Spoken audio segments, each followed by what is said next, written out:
Muy buenas noches y bienvenidos, amigas y amigos. Gracias por estar con nosotros una vez más en este encuentro con Jordi. Quiero agradecer a todos aquellos y aquellas que en cualquier lugar nos hablan sobre el espacio. Nos llena de satisfacción y de motivación.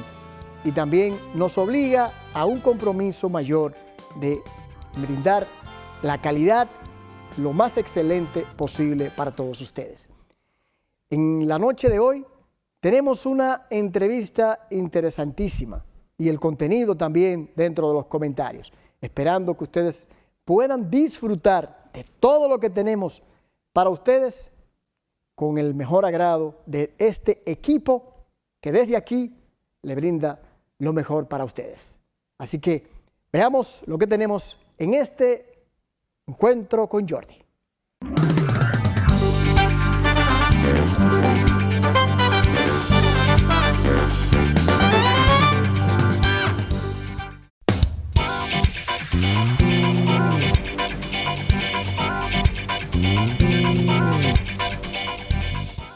Bien, señores, en esta parte, en esta sección de Pensándolo Bien, con los comentarios, quiero tratar algunos de temas importantes que han sucedido durante esta semana. Hay un aspecto, señores, que no se nos puede pasar de largo. Es el caso con Haití.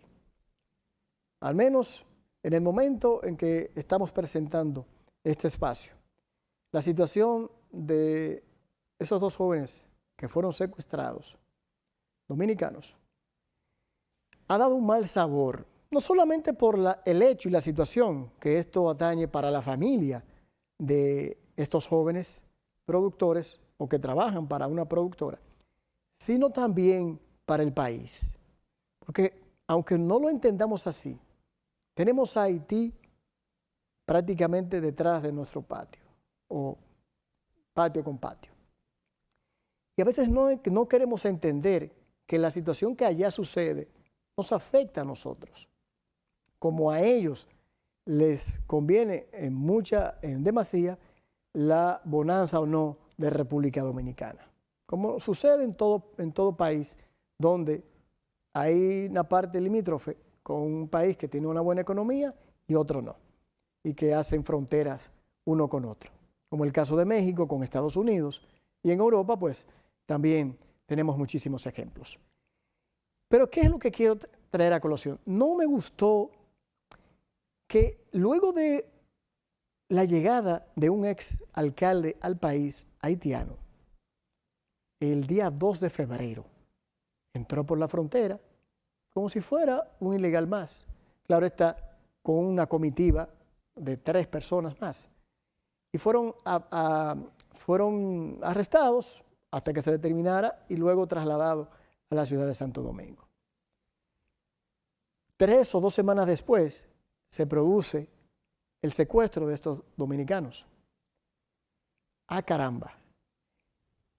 No hace en esta misma semana que el gobierno haitiano, por medio de las relaciones diplomáticas, establece que quiere procurar un intercambio entre el exalcalde y los que acompañaban al mismo, con la posibilidad de que se recuperen a los 2 dominicanos.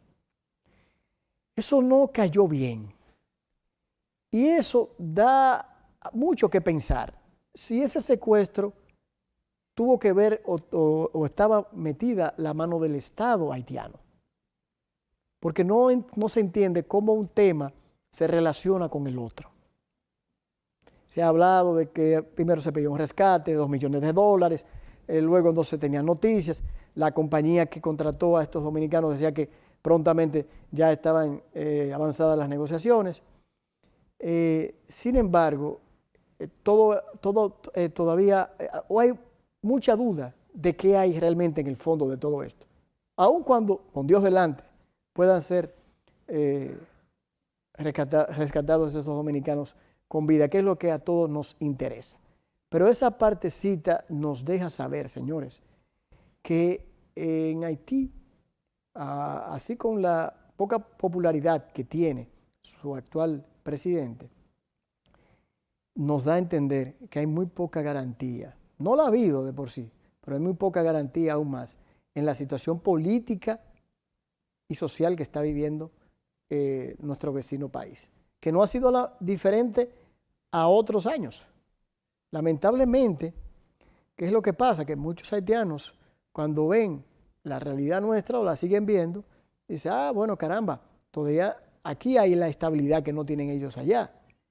Y así los organismos y los países internacionales que quieren que como país nosotros resolvamos un problema que no nos compete a nosotros. Entonces, lo que buscan es que en cierta manera toda esa situación nos caiga de golpe y porrazo. Ojalá que todo esto se pueda dilucidar, porque en realidad y en el fondo no ha caído muy bien lo que acabamos de expresar, y que haya una relación o que uno pueda vincular o relacionar un hecho con el otro. Así que hay que tener mucho cuidado, y más cuando el propio canciller dominicano ha indicado en esta misma semana que a los dominicanos que no tengan que ir a Haití a algo imprescindible, que se abstengan de hacerlo. Algo que definitivamente nos preocupa con los hechos que están ocurriendo en Haití, que no es solamente el aspecto de los secuestros, sino la inestabilidad que ahí se vive. Así que auguramos por una solución pronta a todo esto. En otro tema, señores, habíamos tocado la semana pasada. Ustedes saben que, de acuerdo a la ley, a los partidos políticos se los otorga, basado en la cantidad de votos que sacan emitidos, los votos emitidos en las últimas elecciones, una proporción, dependiendo de qué porcentaje sacan, pues se determina si son grandes, pequeños o medianos partidos, y en esa proporción van a recibir los fondos que nosotros, todos los dominicanos, le pagamos a los partidos. ¿Qué resulta? Cuando la toma de posesión del presidente Abinader, había indicado, y ya luego también lo repitió, que del dinero de esos fondos que están destinados para los partidos políticos, como no era el 2021, un año electoral, ni siquiera preelectoral, pues que la mitad de esos fondos fueran destinados para obras públicas, obras sociales, específicamente para el trabajo, para trabajos en la UAS que han quedado detenidos, supeditados o no se han podido realizar por recursos. Bueno, vino la discusión con algunos partidos, como el caso de la Fuerza del Pueblo, que pretendía, y todavía con los recursos que tiene depositados en los tribunales, que el porcentaje le pudiese arrojar basado en un 5%. Algo lastimoso, pero bueno, eso ya lo hemos hablado. Pues resulta, y viene al caso, que la Junta recomendó a los partidos, al gobierno, que el gobierno entregara la totalidad de los fondos a los partidos y no la mitad. Y los partidos también se habían quejado de la posición del gobierno actual de llevar a cabo la acción de solamente entregar la mitad y la otra parte utilizarla para obras como las que hemos hablado. Caramba, pues resulta que los partidos no estuvieron de acuerdo. Y entonces la Junta asumió la defensa y le solicitó al actual gobierno que entregue la totalidad de los fondos. ¿Qué nos deja esto, señores? Un buen mensaje. ¿Cuál? Sencillo. Los partidos políticos solamente velan por los intereses de quienes son sus partidarios o de aquellos que representan la cúpula de esas ternas. El interés del pueblo solamente cuando hay elecciones. Si hay elecciones, usted ve a todos los partidos políticos regados buscando qué otorgar a cada uno del electorado para captar ese voto. Porque lo lógico hubiese sido que la mayor parte de esos partidos que se opusieron a lo que iba a establecer el actual gobierno era decir, caramba, como no estamos en campaña, como no pretendemos tener campaña en este año, ni pre-campaña, pues que sí, que el gobierno otorgue esa mitad de esos fondos que nos correspondían a nosotros, se los otorguen al pueblo dominicano. Pero no es así. Caramba, ahí se ve dónde está el interés. Y aunque parezca una chanza, no deja de tener algo de impotencia para cuando uno se enteró de esa información. Así que, lamentablemente, como obediente al fin de la ley, el gobierno ha decidido entregar todos los fondos a los partidos políticos y lo que se pretendía hacer con la mitad o el 50% de esos recursos para beneficiar al pueblo dominicano no se va a poder dar. Caramba, cosas veredes, Sancho, decía el Quijote. En otro comentario, amigos y amigas, dentro de lo que tenemos para ustedes en la noche de hoy, quiero establecer este comentario. En esta semana, nosotros, junto con otros abogados, fuimos convocados por la Escuela Nacional de la Judicatura. Ese encuentro fue muy provechoso y aplaudimos que la Escuela de la Judicatura y motivamos, exhortamos a que lo siga haciendo. Esa fue la promesa con la que quedamos.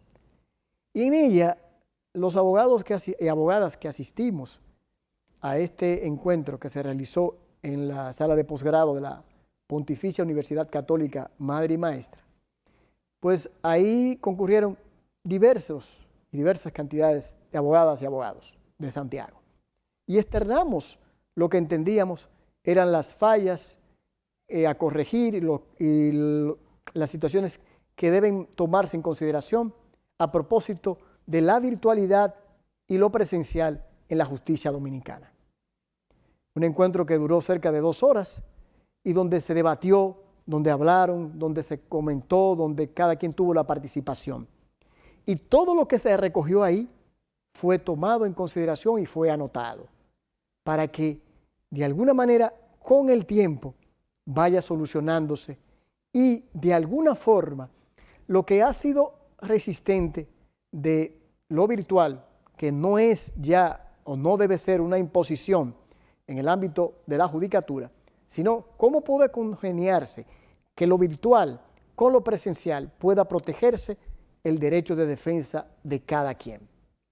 Y cómo lo virtual, en ocasiones que podamos utilizarlo, pueda tener la misma efectividad, rapidez, celeridad y garantía que cuando se hacía de manera presencial. Habrán audiencias, que fue una de las propuestas, en que la mayor parte de ellas, cuando son comunicación de documentos o conclusiones de audiencias, al fondo, que sean o se hagan en lo virtual. Claro está, siempre las partes tendrán la opción de elegir una alternativa o la otra. Ahora bien, se quedó en el ánimo de que cuando sean audiencias de fondo, principalmente cuando haya que hacer la discusión, los debates, los testigos, eso necesariamente tenga que ser presencial, por el calor, por la actividad, por una serie de mecanismos que solamente es posible que se puedan dar de manera efectiva para una parte y para la otra de manera presencial. Ejemplos que debe dar la propia Suprema Corte de Justicia, se comentaron ahí, que por ejemplo todavía hoy para leer unas conclusiones de casos en la Suprema Corte de Justicia, en el ámbito por ejemplo de materia civil, comercial, uno tiene que asistir a la Suprema Corte de Justicia. Esto se contradice con lo que se ha tratado de hablar o se ha tratado de inculcar con relación a lo digital. Pues la Suprema tiene que dar el ejemplo en primera instancia o en primera oportunidad, para no confundirnos en el ámbito de lo judicial, porque deben comenzarse a hacer esas conclusiones, esas lecturas de conclusiones de manera virtual, para evitar que abogados y abogadas tengan que trasladarse de sus pueblos a Santo Domingo y evitar también la necesidad de tener que estar en contacto con grupos de personas. Hay otras muchas sugerencias que quedaron en el ánimo y que fueron, vuelvo y repito, tomadas en consideración por los integrantes de la Escuela Nacional de la Judicatura. La promesa es que esto va a seguirse realizando en otras localidades. Y animo a abogadas y abogados que apoyemos estas iniciativas. Hay muchas maneras de hacer protestas que no necesariamente tiene que ser degradando la personalidad o el ánimo de ningún ser humano. Mucho se consigue cuando se habla de manera pacífica y se consigue mucho mayor apoyo. Pero quiero resaltar este hecho. En este fin de semana hemos estado celebrando también en otra parte la independencia nacional de nuestra nación y lo acogemos con todo el fervor. Lo importante sería que así como se toman en consideración días como el 27 de febrero, el 26 Día de Duarte, sea también días como el de Mella, que acaba de transcurrir el 25 de febrero, tengan también la misma connotación. Si a la par vamos a llamarlos padres de la patria, al igual como con Francisco de Rosario Sánchez. Finalmente, no quiero dejar pasar, el proceso de vacunación va en pie.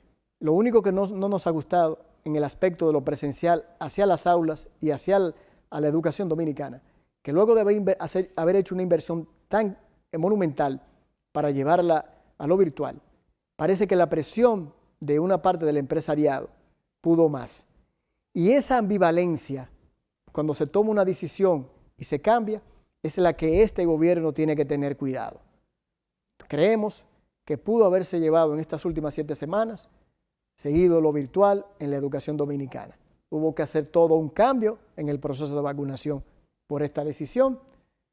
Aunque fuera de manera parcial, creemos que era ya lo más conveniente haberse preparado para el año escolar a partir de septiembre del año 2021-2022 y no haberlo hecho de manera apresurada como se ha querido hacer. Hasta aquí la parte de la sección Pensándolo Bien de los comentarios. Ya volvemos.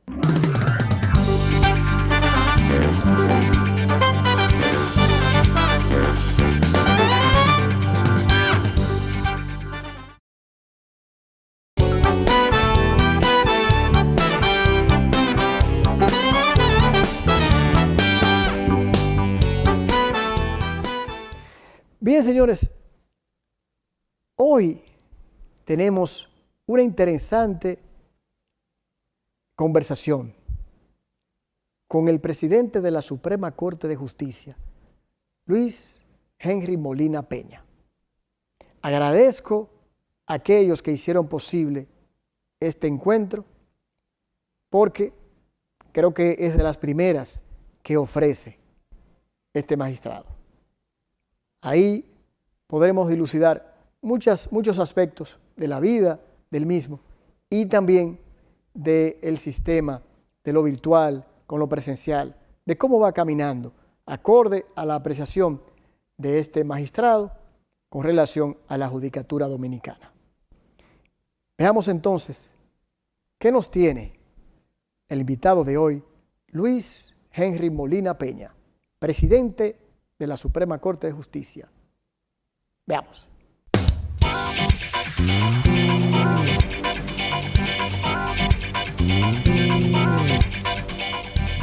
Magistrado, nos place sobremanera y es la primera entrevista que le hago a alguien ligado a mi profesión real, porque la comunicación para mí es un disfrute.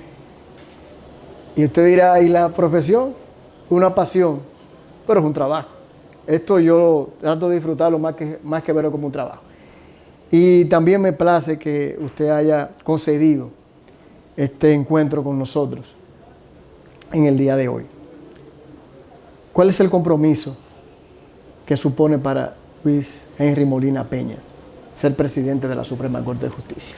Pero lo primero, Jordi, que somos primerizos los dos, porque esta es mi primera entrevista como presidente de la Suprema a un medio televisivo y radial. Es la primera vez. Y no lo había dado simple y llanamente porque estaba concentrado en lo que tenía que hacer y lo que tengo que hacer. En segundo lugar, hace unos meses cuando conversamos y abrimos la posibilidad de esta entrevista, yo le dije a usted que yo tengo por norma que los hijos de los amigos de mi papá son mis amigos. Y así los trato, aunque nunca los haya visto. Primera vez que usted y yo nos estamos viendo en persona, habíamos hablado por teléfono, pero su papá y mi papá murió, eran muy buenos amigos, y su papá es muy amigo de mi mamá, que ahora mi mamá está ya en una situación padeciendo una enfermedad de Alzheimer, pero ella de vez en cuando hablamos de su papá y ella lo recuerda con mucho cariño cuando tiene esos momentos de lucidez. Entonces, para mí es un placer estar aquí. ¿Qué significa ser presidente de la Suprema? Yo pienso que Dios ha sido muy generoso conmigo en la vida.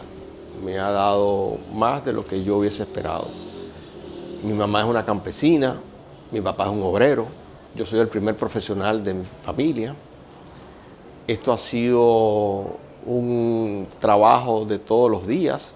Yo veía a mi papá levantarse temprano para ir a cumplir sus labores, veía a mi mamá trabajar. Y en la vida uno va viendo cómo se va construyendo uno a partir de la familia. La familia es esencial en la construcción de los sujetos.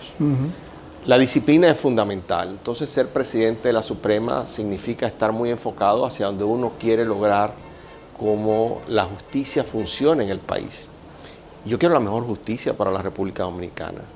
Yo quiero que cada dominicano, cada dominicana, cada persona que vive en esta isla se le garanticen sus derechos, que pueda confiar en la justicia, que la justicia sea transparente, que la justicia pueda estar de cara al sol, que el Poder Judicial sea un faro que ilumine los derechos y los deberes de las personas. Ser presidente de la Suprema es cumplir con la Constitución, cumplir con las leyes, pero además tener la responsabilidad de tener que trabajar. Yo llego todos los días a mi trabajo a las 7:15, 7:30 de la mañana y me voy a las 8 de la noche todos los días. Los sábados y los domingos trabajo desde mi casa.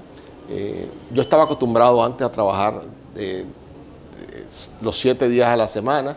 En el Poder Judicial no es bien visto que uno trabaje los sábados y los domingos. Claro. Ni a los abogados ni a los jueces les gusta, pero yo lo hago desde mi casa. Y estoy convencido que con mucha constancia, con mucha paciencia y con mucho trabajo, con un gran esfuerzo, la justicia dominicana ha ido mejorando y va a continuar mejorando. Y ese es el compromiso que tengo. Yo tengo un compromiso de dejar un legado. Mi compromiso es con el país. Mi compromiso es con mis hijos. Mi compromiso es que el día que yo deje de ser presidente de la Suprema pueda mirar de frente a la gente y pueda pasar por aquí, por el Parque de Santiago, el Parque Central, y que la gente cuando me vea caminar diga, ahí va una persona que se comportó adecuadamente. Ese es el mayor mérito de lo que yo voy a lograr. Si lo logro, le doy muchas gracias a Dios, pero no espero reconocimiento de ningún tipo que no sea el trabajo diario. ¿Qué diferencia tiene quien ha tenido que atravesar muchas labores, desde oficinista, desde el ámbito de una oficina de abogados en el ámbito privado, desde el centro de exportación, desde el ser director de la Escuela de la Judicatura, a llegar a presidente de la Suprema? ¿De qué manera, y también en Indotel, de qué manera podemos visualizar a un presidente de la Suprema englobando toda esa experiencia para utilizarla dentro de un puesto que en cierta manera, si uno lo puede visualizar, lo fue preparando en la vida, aunque no fuera quizás su objetivo desde un principio? Pero cada una de esas herramientas que usted ha tenido en la vida le ha permitido quizás tener hoy la visión que tiene. Llega la pandemia y nos coloca una justicia que tenemos que manejarla desde el punto de vista virtual, en principio más que presencial. ¿En qué manera ha podido aplicar el presidente de la Suprema Corte de Justicia todo el conocimiento y la experiencia que hemos mencionado en este primer año que tuvimos en el aspecto virtual de una justicia que no estaba preparada para ese momento? Mira, Jordi, uno va construyéndose en la vida. Y en la vida uno es como que tiene una mochila que se la pone y cada experiencia uno le va echando en la mochila y la mochila pesa. Sí. Y a veces la mochila ayuda cuando uno necesita sacar cosas de la mochila, pero la mochila a medida que van pasando los años van pesando. Yo me acuerdo cuando yo era militante del Movimiento Estudiantil de Concientización, el MEC, que fue el centro donde yo recibí mi formación en el mundo social. El MEC era un movimiento que dirigía el padre Fernando Arango, era su asesor, y ahí con un conjunto de jóvenes dominicanos empezamos a formarnos. Y era fundamental el método de trabajo. El padre Arango siempre insistía en la importancia del método del trabajo, en el ver, juzgar y actuar, que era un método que venía de la Juventud Obrera Católica y que después lo asumió la Acción Católica en la República Dominicana y en el mundo. Sí. Y era muy importante también el proceso de concientización, que era algo que él había sacado de Pablo Freire. La construcción en el MEC me llevó a vivir a mí 3 años en los Guandules, donde yo trabajaba en el Centro Dominicano de Asesoría e Investigaciones Legales, CEDAIL, que era una institución de la Conferencia del Episcopado Dominicano. Y ahí quedé marcado en mi opción preferencial por los pobres, en el sentido de que la vida tiene sentido en la medida en que uno construye para que los otros tengan oportunidades. Pero también ahí quedé muy influenciado por ese tránsito entre el MEC y CEDAIL, que eran 2 instituciones eclesiásticas, por la filosofía de la Conferencia del Episcopado Latinoamericano de Medellín, donde dice, son también responsables de la injusticia todos aquellos que no actúan en favor de la justicia con los medios que disponen. Cuando yo me graduó, paso a una oficina de abogados. Yo antes había entrado a los 18 años a trabajar en el Tribunal de Tierra. ¿Como oficinista? Como oficinista y como archivista. Y después pasé al Tribunal de Tránsito, en el Juzgado de Paz, y hacía turnos rotativos y conocí unos personajes enormes ahí que después pude compartir con ellos en la vida. Pero la vida, hay gente que te va dando oportunidades. Y claro, tuve la oportunidad de entrar a una oficina de abogados, que en ese momento era la oficina de abogados más grande del país, Pellerano y Herrera. Y ahí entré en el contacto por primera vez en mi vida con un computador. Yo me acuerdo como ahora que me pusieron un computador al frente, yo nunca había tenido un computador. Me acuerdo que entré a una biblioteca y estaban todos los Juris Claser, la enciclopedia de Alós. Wow. Y yo nunca las había visto. En la Universidad Autónoma de Santo Domingo no existían. No. Yo no las había visto. Y cuando saqué el primer tomo de un Juris Claser, me eché a llorar. Wow. Porque decía, mierda, yo nunca los había visto. Qué emoción. Y esto es un mundo, ¿no? Es un tesoro. Un tesoro. Y entonces comencé a litigar en Pellerano y Herrera por primera vez. Pero un día, en una situación de adversidad, me mandaron a hacer el trabajo que hacía un estudiante, porque uno de los socios entendía que yo no daba para el trabajo. Y ahí entré en contacto con el mundo del servicio del cobro, y entonces ahí montamos Servicobro. Y era una unidad para cobrar, y por primera vez entramos en procesos de digitalización. Y entonces había un software ahí que se llamaba Expertex, para poder hacer todos los trabajos que se requerían ahí. Y esa fue mi conversión con el mundo de la digitalidad y el mundo de la profesión. Posteriormente me fui a hacer mi maestría a Chile en Derecho Constitucional. Yo hice un posgrado y la maestría, yo nunca presenté la tesis, aunque la tengo hecha y todo, nunca la presenté. Con lo cual, aunque yo hice los 2 años de maestría, yo nunca presenté la tesis. Y tengo un posgrado, porque el primer año no requería tesis. Y aunque hice un segundo año... ¿Y a qué se debió? ¿Tuvo que volver al país? Yo volví al país, estaba casado, tenía un hijo, me metí a trabajar primero en el Comisionado de Apoyo a la Reforma y Modernización de la Justicia. Con el Banco Mundial. Con el Banco Mundial, ahí tuvo un primer contrato. Y después el doctor Pellerano, cuando yo salí del comisionado, o me despidieron del comisionado, por una situación con la coordinadora del comisionado, la doctora Aura Celeste Fernández, a la cual respeto y admiro muchísimo, me sacó porque no éramos compatibles en ese momento. Todo esto lo cuento para que la gente sepa que la adversidad ha sido parte de mi vida de todos los momentos. Y en la adversidad uno se crece. En la adversidad uno saca de abajo para poder construir lo que requiere. La gente que no pasa, yo desconfío del que no fracasa.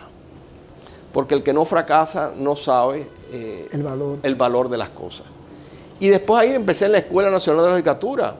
Y yo fui el doctor Pellerano, el director de la Escuela de la Magistratura. Que en ese tiempo sí se permitía que un abogado privado fuera director. Después director. Salió la ley de carrera y lo impide. Claro. Y entonces el doctor Pellerano sale, se crea la Escuela Nacional de la Judicatura, se arma un concurso y yo entro entonces como director de la Escuela Nacional de la Judicatura por concurso. Y ahí duró 12 años de mi vida. Primero había ejercido 7 años antes como abogado. Yo iba a los tribunales todos los días. Yo era probablemente uno de los abogados que más casos manejaba en el país porque Pellerano y Herrera tenían los servicios de cobro. Y yo tenía un equipo con menos de 30 años, yo manejaba un equipo de 50 personas. O sea, ahí aprendí también el mundo de la gestión. Entonces, todo esto te va construyendo. Y por supuesto, pasar después por 12 años en la Escuela Nacional de Judicatura, trabajando con los jueces y juezas del país en la construcción de un sueño, que era un sueño de la Escuela Nacional de Judicatura, y que hoy en día la escuela sea mucho mejor que cuando yo la dejé, a mí eso me da mucha satisfacción. Pasé por el mundo de la política, eso no es un secreto. Yo no quiero, ya que usted tocó ese tema, no vamos a tocar tangencialmente, pero sí, con el permiso de Javier, yo quiero que por lo menos la gente sepa, porque si no lo hago, la gente puede pensar que yo me senté aquí a ponerse la fase al presidente de la Suprema Corte de Justicia. Y yo creo que usted necesita que la gente sepa el compromiso que tiene como ser humano Luis Jerez Molina Peña, que va mucho más allá del ámbito de la vida que cada quien puede transitar. Vámonos ya a una pausa y luego de la misma nos quedamos ahí y volvemos.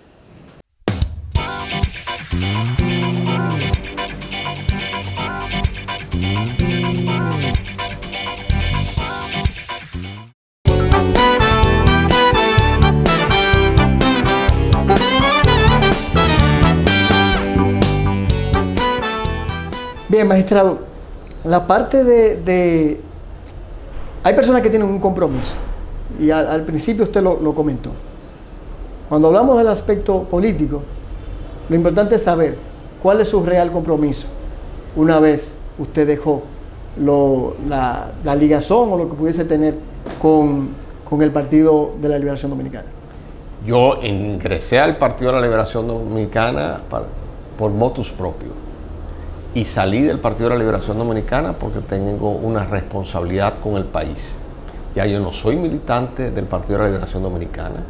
Yo soy ahora presidente de la Suprema Corte de Justicia de la República Dominicana y mi compromiso es con el país, con mi conciencia y con mi familia de hacer todo lo que haya que hacer para tener una mejor justicia en la República Dominicana.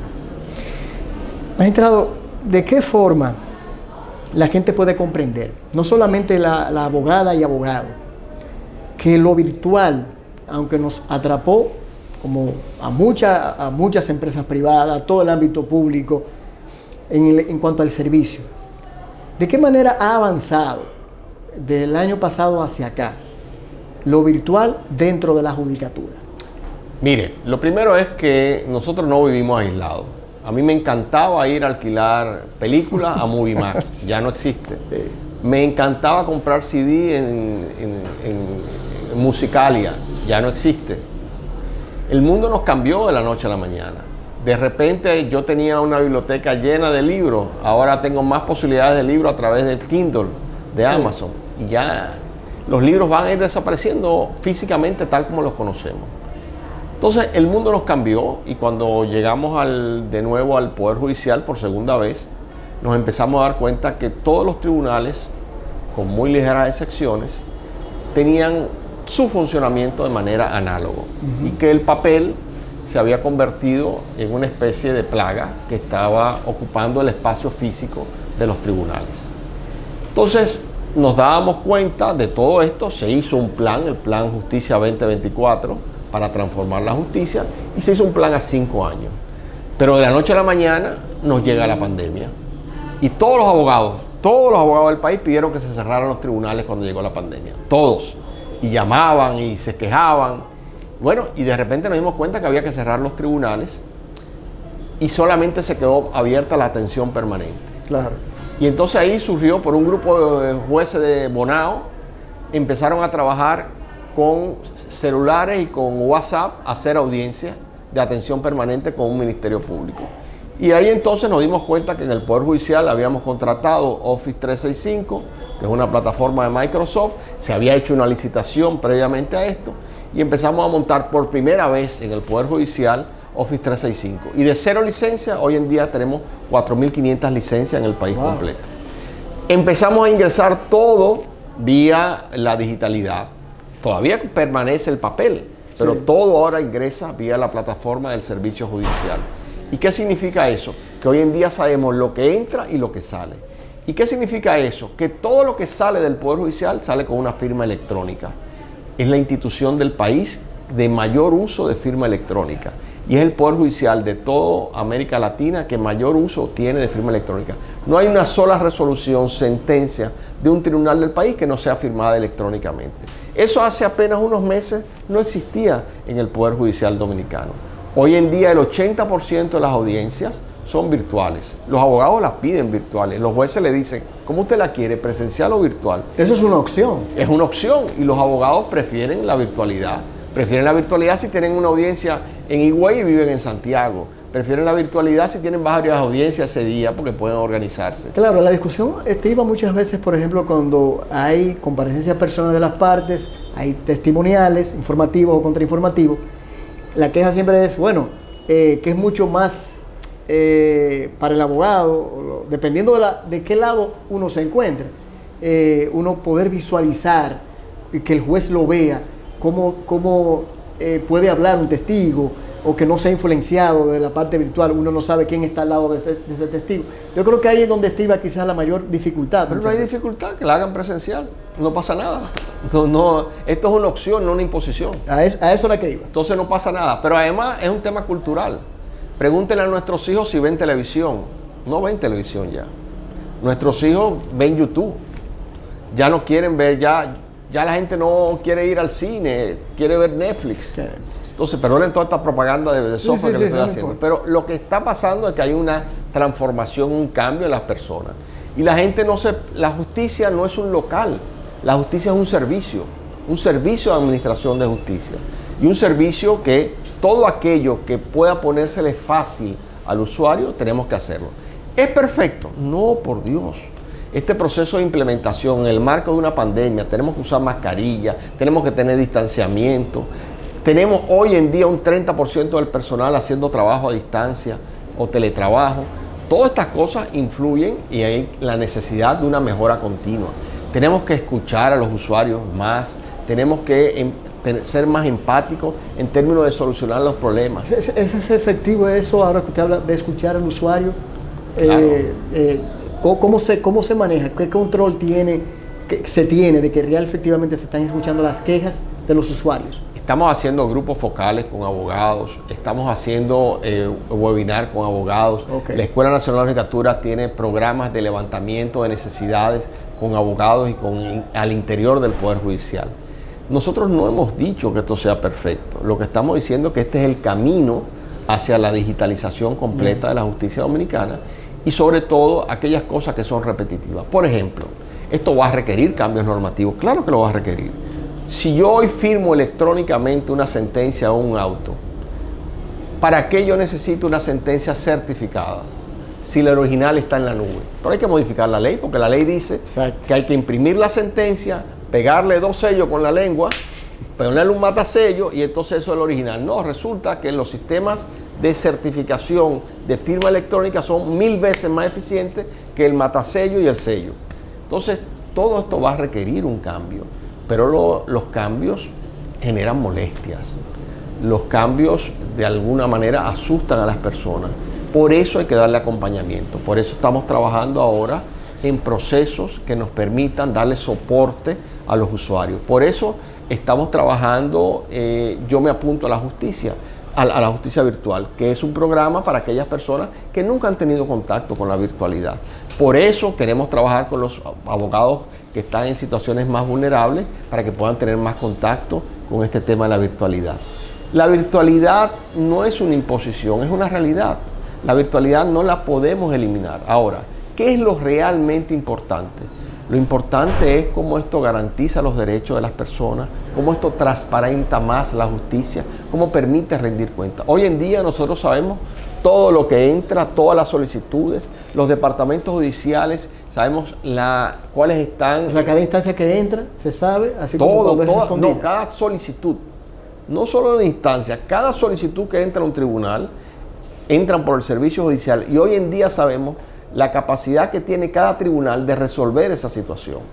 Y entonces tenemos los porcientos. Y eso está en la página web del servicio judicial. Lo que yo le estoy diciendo no es secreto. Usted entra a la página web del servicio judicial y introduce en estadística y va a ver las estadísticas en línea de lo que está pasando en los tribunales. Vamos a ir a una segunda pausa para quedarnos en esa parte y también saber sobre el trabajo de los magistrados, cómo está siendo verificado. Su prontitud, su laboriosidad, pero vamos a hacerlo luego de esta pausa.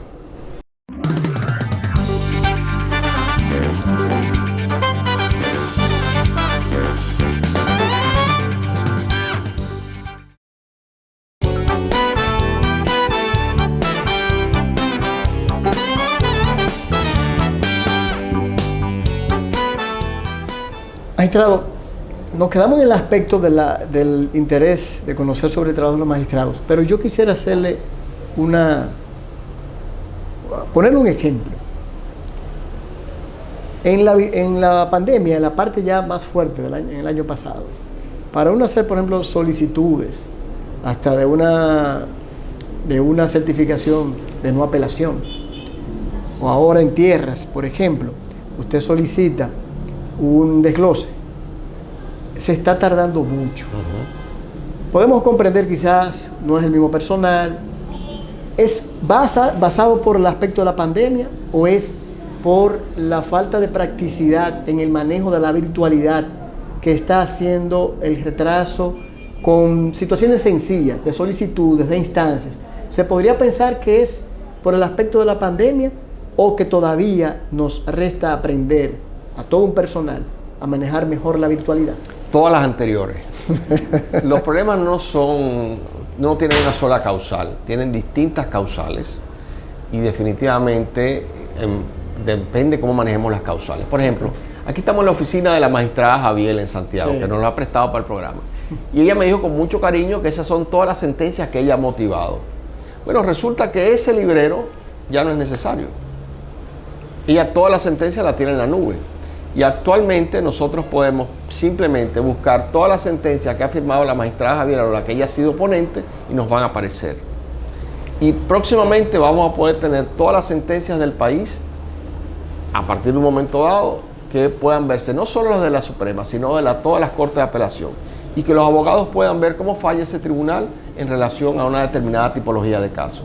Eso da mayor seguridad jurídica. Claro. Entonces, la transparencia que nos permite la tecnología es muy importante. Por supuesto, los trámites hay que irlos mejorando, pero cuando uno habla de mejorar un trámite, también están hablando de actividades que son análogas todavía, que deben irse convirtiendo de manera digital. Por ejemplo, hasta los años 80, la banca, pura y simplemente, eran escritorios pequeñitos en una plataforma. Hoy en día no, uno llega a un mostrador y no necesariamente tiene que hablar con el gerente o la subgerente de la sucursal y el que está ahí le puede resolver. El que quiere ir al banco, el que no quiere ir al banco, pura y simplemente utiliza el internet banking y funciona muy bien. Habrá gente que quiere ir al banco, hay un juez de la Suprema que le gusta ya cobrar un cheque al banco, le gustaba. Cuando llegó la pandemia, bueno, ya no se puede, entonces ya él ahora cobra por el internet banking. Pero me dice que a mí me gusta ir al banco, bueno, pero ya no se puede. Entonces todo esto es un proceso de cambio, de transformación que requiere que seamos muy sensibles, claro, ante el usuario que está yendo, que se siente confundido, que podamos darle soporte. Cada día mejoramos, cada una de las observaciones que hacen los usuarios nosotros las tomamos en cuenta y le damos seguimiento además. Aunque no nos vea, estamos trabajando con usted, como dicen las telefónicas. Estamos mejorando todo el sistema de soporte telefónico, todo el sistema de soporte de la base de datos. Esto va a ir mejorando, creciendo en cada momento. Pero también estamos en una pandemia. La gente está sensible, la gente tiene problemas, la gente tiene miedo de enfermarse. los hijos están en la casa, las mamás tienen que atender la casa, el trabajo, no se separa ahora bien. Sí, pero hay que entender también, magistrado, que la queja, y la voy a externar como se ha dicho, es que los abogados duramos mucho tiempo sin un trabajo efectivo. La preocupación de si se está entrando, si hay ingresos, si no hay ingresos, eso preocupó mucho a abogadas y abogados. Y la queja también externa es si volveremos a lo mismo o qué se está haciendo desde el Poder Judicial para resolver esa situación que es parte de las críticas que se tienen o se tenían. En un principio incluso hay recursos interpuestos ante el Tribunal Constitucional, el Tribunal Administrativo, en ese sentido. ¿Qué tiene que decirnos el presidente de la Suprema con relación a eso? El abogado es un profesional liberal y como profesional liberal vive de lo que hace cada día. Claro.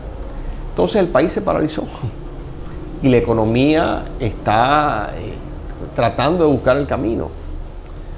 Y esto no es la República Dominicana, es el mundo. El turismo de repente de la noche a la mañana se nos cayó y el país está haciendo todo lo que tiene que hacer, pero los turistas no llegan. Sí. El país está exportando a través de la zona franca.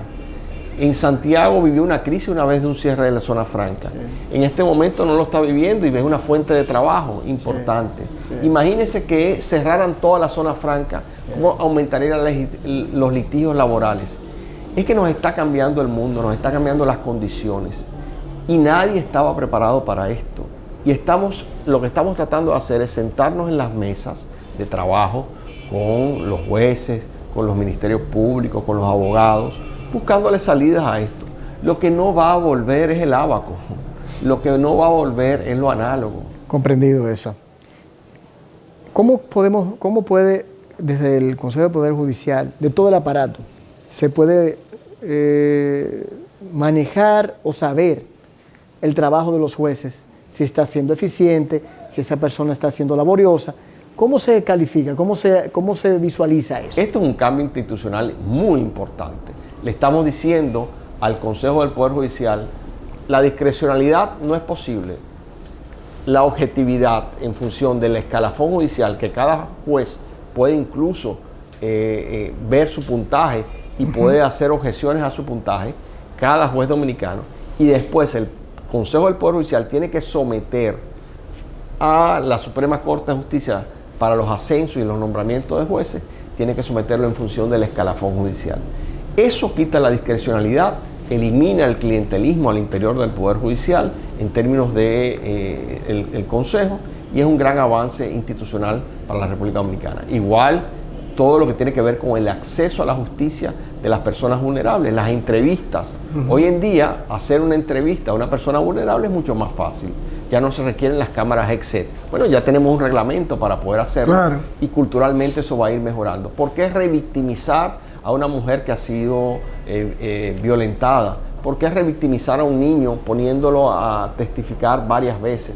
No, si podemos ahora grabar la entrevista, que la haga con un profesional especializado y hacer menos traumático el paso por la justicia.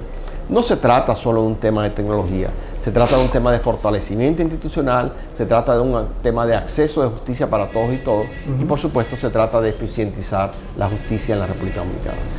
Magistrado, usted hace un año, si no mal recuerdo, para un día del Poder Judicial, usted se refirió a la mora judicial. De ese tiempo para acá, ¿qué tanto hemos avanzado?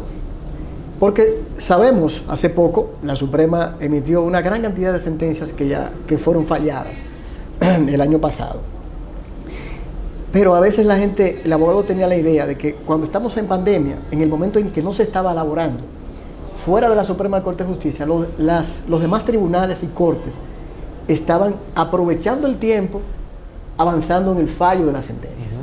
Sin embargo, a nosotros nos consta, por ejemplo, en unas partes aquí del Distrito Judicial de Santiago, que las sentencias no se nota que habían estado avanzando en cuanto al tiempo que se duró sin el trabajo y que los magistrados pudieron haber aprovechado esa oportunidad. Eso se ha ido cambiando. ¿Cuál es el criterio que tiene la Suprema? Que en la Suprema sí vemos un avance en el fallo de los expedientes, pero a nivel nacional ¿Se ha notado, es el mismo criterio? ¿Se ha estado dando el mismo resultado en los demás tribunales inferiores? Mire, lo primero es que no teníamos claro cuánto era el número de sentencias pendientes en todos los tribunales. Ok. Y esa línea basal ya la estamos teniendo y podemos Eso es tener importante. comparación. Lo segundo es que si aquí hubiera un grupo de jueces, le dijera, pero usted se está volviendo loco, nosotros trabajamos más ahora en el marco de la pandemia que antes.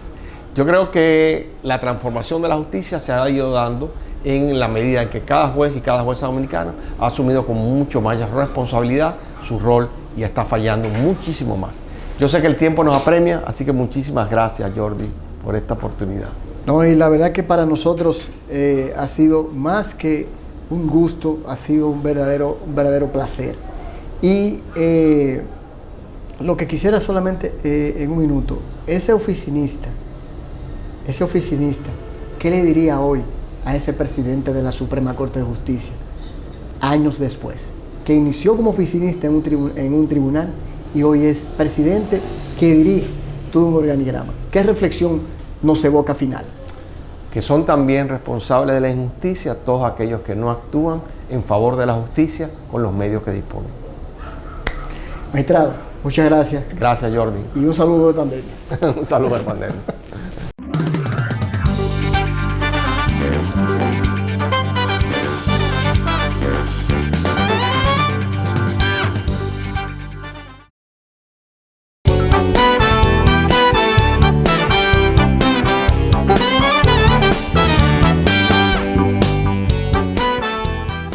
Bien, amigas, amigos, espero que hayan disfrutado el contenido que hemos tenido para ustedes en la noche de hoy y que todo lo que hemos conversado, lo que se ha hablado en el comentario, haya sido de su agrado. No necesariamente que sea apoyado, que estén de acuerdo, al menos en la parte de la sección Pensándolo Bien. Simple y llanamente son propias de ideas que tratamos de expresar de la manera más justa, acorde posible a nuestro pensamiento y al respeto que tenemos para cada uno de ustedes, aunque disientan de ellas. Eso es parte del ámbito del respeto y de la democracia en la que aspiramos a seguir viviendo o a mejorar de la que padecemos. Esperando que la semana que viene estén aquí de nuevo con nosotros en una cita en Encuentro con Jordi. Si quieren dejar alguna información, alguna noticia, ahí tiene las redes que hemos estado colocando en todo el programa y también que aparecen ya en la pantalla.